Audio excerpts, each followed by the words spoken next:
আদালতে ফের ধাক্কা ভাইপোর। অভিষেকের বিদেশ যাত্রা নিয়ে দায়ের করা মামলার দ্রুত শুনানির আবেদন, দ্বিতীয়বারও দ্রুত শুনানির আবেদন খারিজ করল কলকাতা হাইকোর্ট।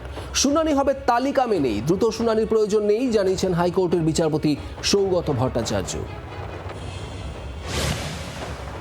পুলিশের জালে ফিরাদ ঘনিষ্ঠ প্রাক্তন তৃণমূল কাউন্সিলর শামস ইকবাল 70 লক্ষ টাকা তোলাবাজির অভিযোগে গ্রেপ্তার। 134 নম্বর ওয়ার্ডের প্রাক্তন কাউন্সিলর। অভিযোগ, 2023-এ এক ব্যবসায়ীর থেকে 70 লক্ষ টাকা তোলা নেয় শামস ও তার দলবল। পরবর্তীকালে ফের টাকা চেয়ে হুমকি দেয় বলে অভিযোগ। তাকে গ্রেপ্তার করেছে গার্ডেন রিচ থানার পুলিশ। আজ রাজ্য বিজেপি নেতৃত্বের কোর কমিটির বৈঠক। সুনীল বানসালের উপস্থিতিতে সন্ধ্যায় সল্টলেকের বিজেপি দপ্তরে বৈঠক। রাজ্য বিজেপির বৈঠকে থাকবেন মুখ্যমন্ত্রী শুভেন্দু অধিকারী, বিজেপি রাজ্য সভাপতি শ্রমিক ভট্টাচার্যও।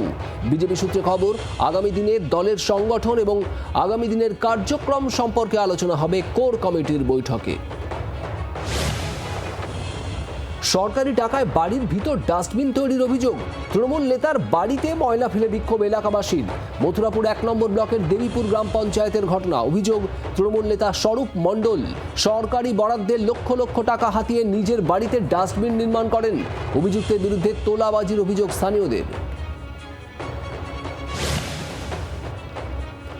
পুরসভার খাতায় তৈরি হওয়া রাস্তা বেমালুম উধাও। খড়গপুরে প্রেম বাজারের ঘটনা। জানা গিয়েছে, খড়গপুর পুরসভার 34 নম্বর ওয়ার্ডে রাস্তা সংস্কারের জন্য 1,15 লক্ষ টাকার বেশি বরাদ্দ হয়। সম্প্রতি পুরসভার রিপোর্টে দেখানো হয় রাস্তা হয়ে গিয়েছে, বাস্তবে অনেকটাই কাজ বাকি বলে খবর। কোটি টাকার দুর্নীতির অভিযোগে সুর চড়িয়েছেন এলাকাবাসী। তদন্তের দাবি স্থানীয় বিজেপি নেতৃত্বের। দুর্গাপুরে বেআইনিভাবে বালি পাচারের অভিযোগ। 10টিরও বেশি বালির গাড়ি আটকান বিজেপি কর্মীরা। প্রতিটি গাড়িতে অতিরিক্ত বালি লোড করা হচ্ছিল বলে অভিযোগ। আটক গাড়িগুলি পুলিশের হাতে তুলে দেয় গেরুয়া শিবির। পানাগড় সেনা ছাউনি সংলগ্ন এলাকার ঘটনা। বুদবুদ থানার হাতে আটক এক বালি ব্যবসায়ী। বাংলার আওয়াজ, বাঙালির আবেগ, জি 24 ঘন্টা।